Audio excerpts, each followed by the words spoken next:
Operation Northwoods unveiled, the plan to trick America into war. March 13, 1962. The sun was beginning to set over the Pentagon as Colonel James T. Lawson placed a manila folder on Secretary of Defense Robert McNamara's desk. The contents were thin, but potent, typed pages, some marked "Top Secret," adorned with detailed proposals. Operation Northwoods was the title at the top of the first page. McNamara adjusted his glasses and glanced at the cover page. The subtitle read, "Justification for U.S. Military Intervention in Cuba." Colonel Lawson stood at attention, a stoic expression masking any emotion. McNamara flipped through the file silently. Aircraft hijackings, fake funerals, simulated terrorist attacks in American cities. These weren't fringe ideas from rogue actors. These proposals had come from the Joint Chiefs of Staff. "How many people have seen this?" McNamara asked. "Only a handful of senior staff," Lawson replied. "Chairman Lemnitzer is ready to brief you personally." McNamara didn't look up. "He won't need to. This will never see the light of day." He closed the file, locked it in a drawer, and turned the key. But 39 years later, it would see daylight again. In April 2001, just months before the world would be reshaped by September 11th, the National Security Archive at George Washington University published newly declassified Pentagon documents under the Freedom of Information Act. Among them was a series of memoranda and plans that would send shockwaves through the American public and historians alike. Operation Northwoods. A plan written and approved by the U.S. Department of Defense and the Joint Chiefs of Staff in 1962, proposing false flag operations, covert actions designed to deceive the public into believing they were perpetrated by foreign powers. In this case, the target was Cuba. Faked airliner crashes, orchestrated bombings in U.S. cities, false arrests of Cuban agents, and even a simulated attack on Guantanamo Bay, all to stir American anger and justify a war against Fidel Castro's communist regime. This wasn't a conspiracy theory. These were government documents. To understand Operation Northwoods, one must return to the political crucible of the early 1960s. The Cold War was at its peak. The failed Bay of Pigs invasion in 1961 had embarrassed the United States and bolstered Castro's grip on Cuba. Washington was seething. President John F. Kennedy, under immense pressure from hawks in the military and CIA, had tasked his advisors with developing a new strategy for removing Castro. The Joint Chiefs responded with Northwoods. The plan, as outlined in the documents, was chilling in its detail and scope. Among its proposals, stage bombings in Miami and Washington, D.C., blaming them on Cuban agents using planted evidence. Destroy an unmanned U.S. ship near Cuba, then broadcast a dramatic rescue operation as proof of Cuban aggression. Hijack U.S. aircraft, disguise them as commercial airliners, and simulate an attack or crash, claiming all passengers, American citizens, were killed. Recruit Cuban exiles, have them intercepted by U.S. forces posing as Castro's troops, and rescue them for dramatic televised effect. The aim was singular: provoke a media and political firestorm that would unite public opinion behind a military intervention. When Chairman of the Joint Chiefs of Staff General Lyman Lemnitzer presented the plan to Secretary McNamara and President Kennedy, it met a wall of resistance. Kennedy was appalled. The young president, already distrustful of his military leadership after the Bay of Pigs fiasco, reportedly left the meeting furious. He ordered the proposal quashed. McNamara agreed. Lemnitzer, despite being one of the Pentagon's most senior leaders, was quietly pushed aside. His term as chairman was not renewed. He was soon reassigned to NATO. But the plan itself, the documents, the signatures, the chilling logic, remained buried in classified archives, quietly waiting. The release of Operation Northwoods in 2001 should have been a bombshell. And for many researchers, it was. Yet the mainstream media offered only passing coverage. Skeptics dismissed it as a Cold War curiosity. Politicians were silent. The public, preoccupied with the unfolding drama of the Bush presidency and mounting concerns in the Middle East, largely ignored it. But not everyone forgot. For a new generation of journalists, historians, and whistleblowers, Operation Northwoods was proof of something more sinister: that in the heart of American power, deception could be institutionalized. That national security could justify anything, even terror against your own people. It became a touchstone for critics of the military-industrial complex and a centerpiece for those warning about unchecked intelligence agencies. One chilling realization lingered in the air. If the U.S. government had considered staging attacks on its own citizens to start a war in 1962, could it do so again? By the early 2000s, Northwoods had found a second life on the internet. Conspiracy forums, alternative media sites, and books latched onto it. Some took the facts and expanded them into darker, unproven theories. Others used it as a basis for skepticism toward every official narrative. In the years following 9/11, Operation Northwoods was often invoked, fairly or not, by those questioning the official story of the attacks. The phrase, false flag, entered public discourse like never before. But while many theories veered into speculation, Northwoods remained a grounding truth, a declassified blueprint proving that some in power once contemplated manufacturing terror to shape geopolitics.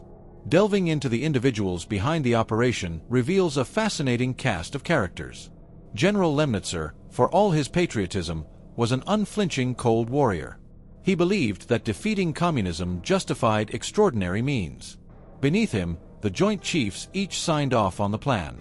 Admiral George W. Anderson Jr., General George Decker, General Curtis LeMay, each a powerful figure in his own right. They weren't rogue elements. They were the leadership of the U.S. military. And they weren't alone. CIA Director Allen Dulles had long endorsed covert actions and psychological warfare. Although not directly involved in Northwoods, the agency's fingerprints were all over the plan's methodology, deception, propaganda, and plausible deniability. What frightened later observers was not just that such men proposed the plan, but that the system allowed them to. The moral implications of Operation Northwoods stretch beyond Cuba. What does it mean when a democracy contemplates deceiving its people into war? What happens to the social contract between the government and the governed? For philosophers, historians, and ethicists, Northwoods became a case study in what's called noble cause corruption, when those in power believe the righteousness of their goal justifies the abandonment of ethics. To remove Castro, to protect American interests, to stop the spread of communism, these were seen as noble goals. But was fabricating the deaths of innocent civilians ever acceptable? President Kennedy didn't think so. And in rejecting Northwoods, he may have preserved a fragile boundary. But others worried, what if a future president didn't? In the mid-1990s, James Bamford, a journalist and author researching for his book Body of Secrets, stumbled upon the Northwoods documents buried within declassified NSA files. Bamford had already written extensively on the intelligence community, but nothing prepared him for what he found. The documents were not buried because they were discredited, they were buried because they were never meant to be seen. In an interview years later, Bamford said, "It's the most corrupt plan ever created by the U.S. government. It's proof that our military was willing to sacrifice American lives for a war the public didn't want." It's easy to dismiss Operation Northwoods as a relic of a more paranoid time. But its lessons endure. Today, in an era of deepfakes, cyber warfare, and information manipulation, the tools to deceive the public are more powerful and more subtle than ever before. False flag operations no longer require bombs and planes. A convincing video, a faked transcript, a cyber attack attributed to the wrong actor can spark global consequences. Northwoods reminds us that even in democratic nations, secrecy and power are dangerous bedfellows. It demands that citizens remain vigilant, that journalists never stop digging, and that truth, however uncomfortable, always finds its way to the surface. Operation Northwoods was more than just a set of plans. It was a mirror held up to the darkest impulses of Cold War America. The detailed proposals, as declassified and released decades later, revealed a government willing to manipulate its own citizens and sacrifice innocent lives to manufacture a casus belli, a justification for war. While the plan never moved beyond paper, its existence poses an unsettling question. How close did the United States come to crossing a moral and ethical line it never intended to cross?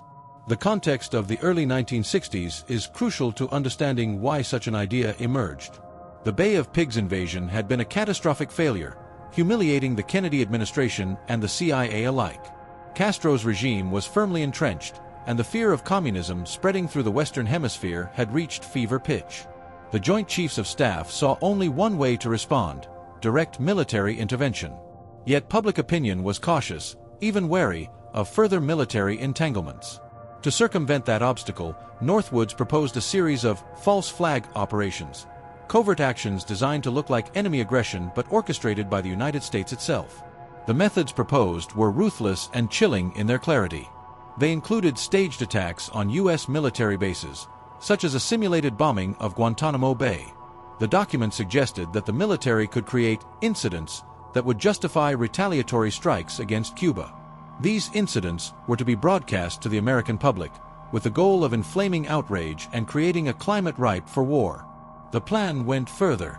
It called for the use of Cuban exiles to carry out acts of terrorism on U.S. soil, which would then be blamed on Castro's government. The possibility of hijacking American airliners was also considered, a tactic that sent chills through those who later read the documents. The idea was to ensure public support by presenting a clear and present danger emanating from Cuba. If the American people believed their lives were threatened, the government would have the mandate to act decisively. But these proposals were not merely theoretical. The Pentagon staff had even drafted timelines, lists of targets, and detailed scenarios. For example, they planned to blow up a drone aircraft over Guantanamo Bay and claim it was shot down by Cuban forces. They intended to conduct simulated attacks in Miami to sow panic. The paper trail left by the planners revealed a cold, clinical willingness to sacrifice lives and truth for perceived national security. President Kennedy's reaction was swift and decisive. According to those with access to White House records and memoirs of officials involved, Kennedy was horrified by the plans. In his eyes, fabricating attacks on American citizens to justify war was anathema to the principles on which the United States was founded. He rejected the proposals outright and reportedly expressed distrust of military leadership thereafter, wary that some within his own government might be willing to deceive him, let alone the American people. This internal conflict within the U.S. government, between civilian control and military ambition, would have long-term consequences. General Lemnitzer's career stalled, and he was soon replaced as chairman of the Joint Chiefs. However, the culture that allowed such a plan to be conceived did not disappear. Rather, it was pushed into the shadows, only to be rediscovered decades later when declassified documents brought the chilling proposals to light. The revelation of Operation Northwoods in 2001 sparked a range of reactions. For many in the intelligence and defense communities, it was an embarrassing episode, proof that at times, fear and paranoia had overtaken judgment. Yet for others, it confirmed suspicions that the U.S. government was capable of extreme measures, including deception on its own people.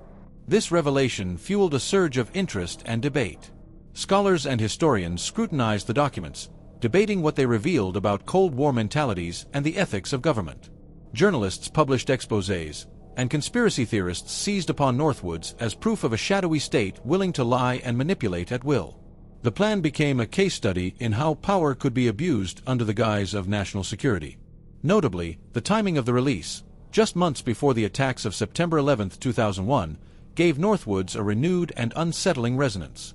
After September 11, the idea that governments might stage or exaggerate attacks to justify military actions gained new currency among critics of the war on terror.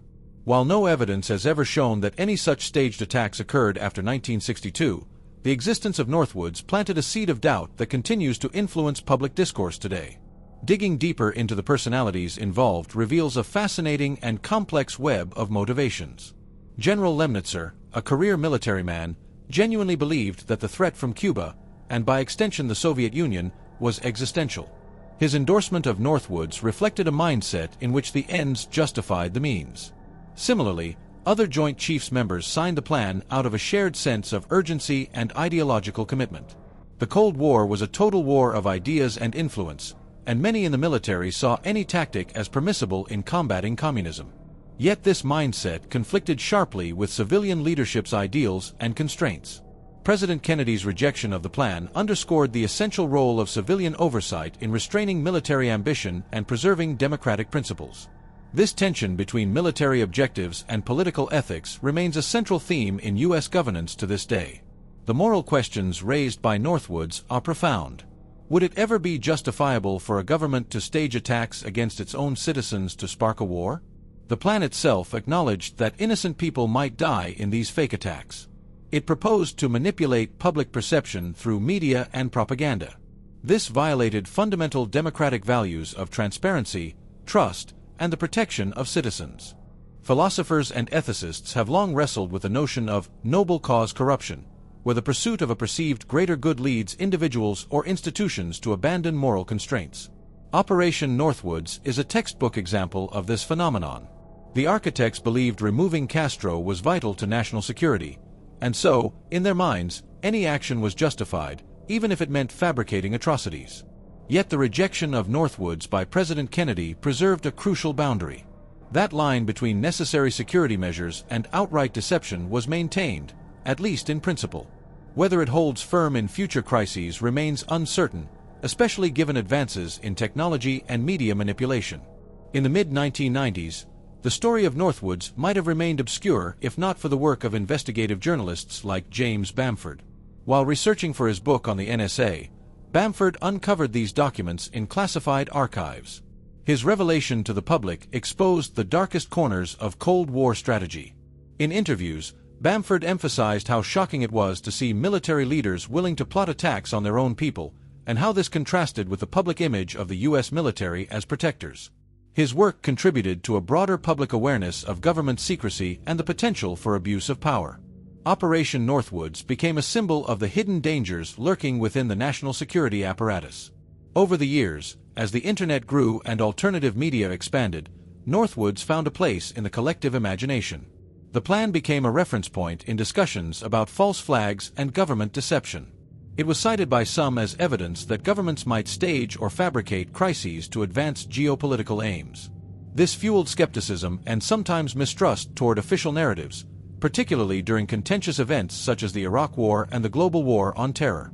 Despite this, many experts caution against conflating the existence of Northwoods with claims that similar plans have been executed in modern times. Northwoods was never carried out. It was rejected, shelved, and buried. To leap from its existence to claims of ongoing conspiracies requires evidence that remains elusive. Yet the plan's discovery reminds us that vigilance is necessary to hold governments accountable. In an era of sophisticated information warfare and disinformation campaigns, the lessons of Northwoods are more relevant than ever. The means of deception have evolved far beyond the staged bombings and hijackings of the 1960s. Now, digital manipulation, deepfakes, and cyberattacks can distort reality instantaneously and on a global scale. The risks of manufactured crises have never been higher. For the democratic citizen, Northwoods serves as a cautionary tale. It underscores the importance of transparency, oversight, and a free press to expose wrongdoing. It reminds us that even the most trusted institutions must be watched carefully. Moreover, Northwoods invites reflection on the nature of patriotism and the limits of power.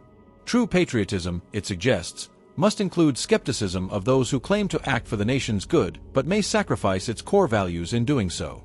It warns that unchecked power, even wielded by those sworn to protect, can become a threat to the very freedoms it purports to defend. In the final analysis, Operation Northwoods was a plan born of fear, ambition, and desperation. It reveals how the pressures of global conflict can tempt nations to blur the line between defense and aggression, truth and deceit. It also shows that those lines are ultimately drawn by leaders who respect democratic principles and the rule of law. The story of Northwoods is not just a historical curiosity. It is a living reminder of the fragile balance between security and liberty, a balance that requires constant vigilance, debate, and courage from all who value freedom. The lingering question left in the wake of Operation Northwoods is not whether such a plan could exist, it did, but whether similar impulses might arise again under different circumstances.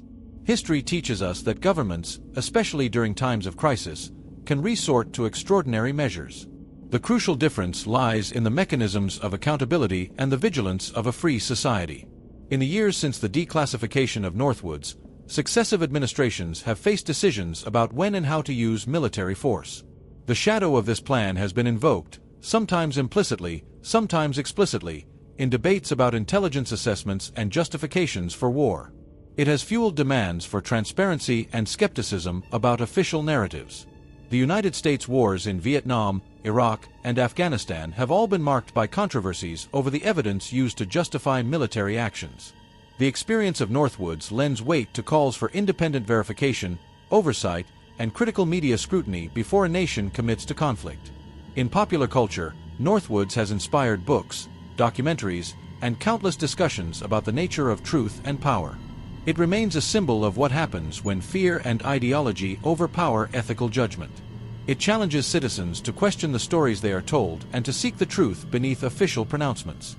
At the heart of the matter is a fundamental tension: the desire to protect a nation from real threats versus the imperative to protect its people from false ones. Operation Northwoods starkly illustrates how these goals can come into conflict. It also reminds us that the greatest threat to democracy is not always from outside forces, but sometimes from within. For the men and women who serve in the military and intelligence agencies, Northwoods is a cautionary tale about the dangers of unchecked power.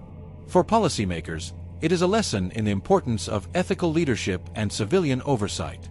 For citizens, it is a call to remain informed, engaged, and skeptical. As new generations face emerging threats, from cyber warfare to misinformation campaigns, the lessons of Northwoods take on fresh urgency. The tools may have changed, but the underlying challenges remain.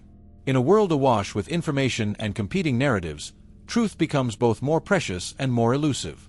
The story of Operation Northwoods ends not with a bang but with a warning. It is a testament to the fragile nature of democratic institutions and the constant vigilance required to maintain them. It asks us all, how far are we willing to go in the name of security? And at what cost? Ultimately, the unveiling of Operation Northwoods is a reminder that the defense of liberty demands more than strength. It demands integrity, transparency, and an unwavering commitment to truth.